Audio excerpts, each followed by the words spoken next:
Memang jamaah, kalau kita ikut omongan orang nggak ada benernya. Semua orang itu memiliki sisi pandang yang beda-beda. Makanya antum lihat rumah itu nggak ada yang sama modelnya. Apa antum lihat sandal, nanti antum keluar dari masjid lihat sandalnya orang, apa modelnya satu? Nggak satu modelnya. Yang satu menganggap oh ini bagus, dia beli yang itu. Yang lain nggak bagus yang ini, kata. Itu manusia. Maka da'an ke, sudah nggak usah diurusin mereka. Jangan sampai seperti ceritanya orang yang bawa keledai. Ingat kan? Ada orang tua masya Allah naik keledai, anaknya yang nuntun keledainya lewat satu kampung. Apa kata orang kampung? Ajib, nih orang tua tidak ada kasih sayang kepada anaknya. Masa anaknya suruh nuntun dia naik? Akhirnya betul juga kata orang ini. Ya sudah, dia turun, nak kau naik nak. Naik anaknya, bapaknya yang nuntun. Sampai satu kampung, apa kata orang kampung? Wallah kurang ajar ini anak, durhaka sama orang tua. Masa bapaknya suruh nuntun dia naik? Nak gimana? Oh kalau gitu kita naik berdua. Lewat satu kampung lagi, Allah ini orang zalim kata dia. Masa keledai kecil dinaikin berdua kata dia. Akhirnya turun berdua nuntun keledai. Keledainya jalan dan orang itu jalan berdua sama anaknya. Apa kata orang kampung selanjutnya? Ya Allah, ini orang agak nggak waras. Masa keledainya dituntun nggak dinaikin kata dia. Terus mau ikut yang mana aja? Antum mau ikut yang mana? Antum ikut yang mana? Ikut yang pertama. Jadi anaknya biar nuntun gitu. Nanti lewat kampung anaknya dibilang, antum dibilang nggak kasih sayang sama anaknya. Terus gimana?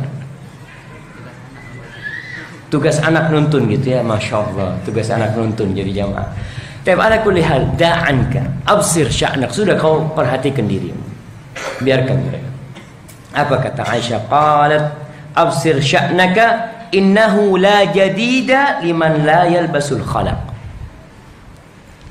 Ini adalah sebuah mathal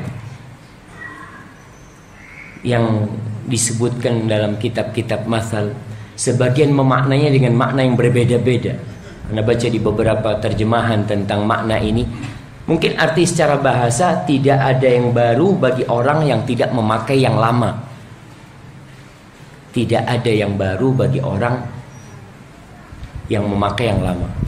Ada yang menafsirkan bahwasanya kalau kita itu tidak menghargai yang lama, sohib, kalau kita tidak menghargai sohib kita yang lama, teman lama kita, maka kita akan menghargai sohib kita yang baru. Ada yang memanai kalau kita tidak memakai yang lama, berarti kau tidak akan disebut memakai yang baru. Kau disebut pakai baju baru karena ada yang lama. Ada yang memaknainya bahwasanya orang-orang yang selalu pakai baju baru terus, lama-lama bangkrut dia nanti. Karena selalu dia gonta-ganti yang baru. Dan ini kita lihat, ada orang yang kerjanya gonta-ganti HP. Setiap keluar HP model baru, dia ganti lagi. Lama-lama terpuruk ekonominya gara-gara gonta-ganti HP. Akhirnya dia kembali kepada yang kuno. Untuk melihat ada HP yang pakai antena panjang, dia masya Allah, bagus ini kata dia. Dulu dia lempar, sekarang jadi bagus buat dia. Di antara yang menyebabkan masalah ini disebutkan dalam kitab Tarikh Ibn Asakir, bahwasanya Ar-Riyashi, Asma bin Kharijah, suatu hari dia berkata kepada istrinya, mungkin istrinya muda, dia udah tua. Dia mengatakan kepada istrinya, ikhdibi lihyati, wahai istriku, tolong kau semir jenggotku yang udah putih semuanya. Apa kata istrinya? Ilakam tarqa minka, sampai kapan ditambal-tambal tuh dirimu itu, kata dia. Udah tua renta dia. Lalu kata Asma bin Kharijah, ayyartani khalaqan ablaiti jiddatahu, engkau menghina aku karena aku sudah tua renta. Yang menghabiskan Kemudaanku ini kau juga, kata dia. Iya, artinya dulu aku baru, siapa yang ngabisin aku? Ya kau, sampai akhirnya aku jadi tua renta kayak gini.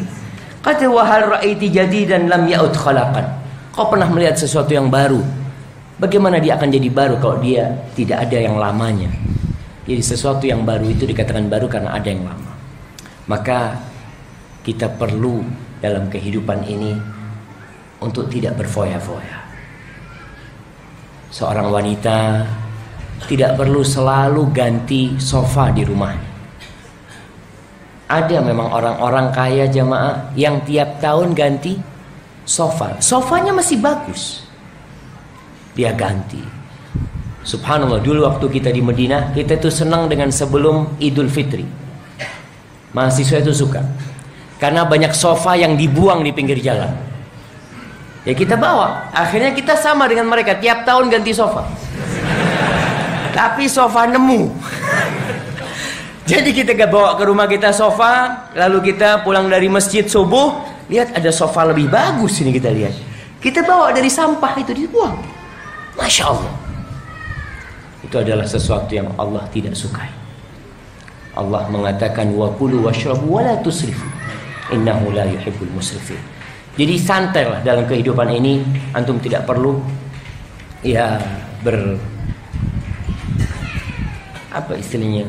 Kadang kalau ada orang yang mengejar model ya, terus dia cari model-model seperti itu. Yang lama kau bisa tambal, kau tambal. Kau punya sandal, Masya Allah, kalau robek bisa dijahit-jahit. Tidak harus kau beli yang baru. Motor kalau rusak kau perbaikin. Nggak harus aduh lah rusak-rusakan ini, ganti yang baru. Yang baru rusak, ganti lagi yang baru. Akhirnya numpuk di rumahmu barang-barang yang nggak terpakai.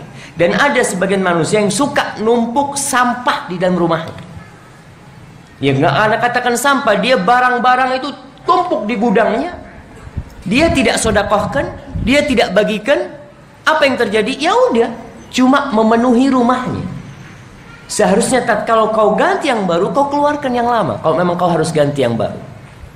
Dan jamaah juga, orang dengan gaya hedonisme ini akhirnya terjebak dalam utang.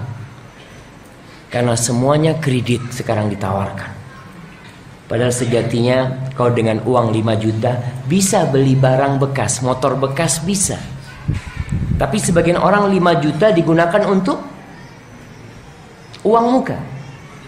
Dia ambil yang baru, dia pakai itu. Subhanallah, anak kadang-kadang lihat orang beli motor tuh kalau cash 20 juta, kadang-kala baru sampai 32 juta. Ketika dia mau jual, harganya tinggal 10 juta. Berapa kerugian dia? Apa yang menyebabkan orang seperti itu? Tadi gaya hidup, jangan. Ingin kelihatan mewah.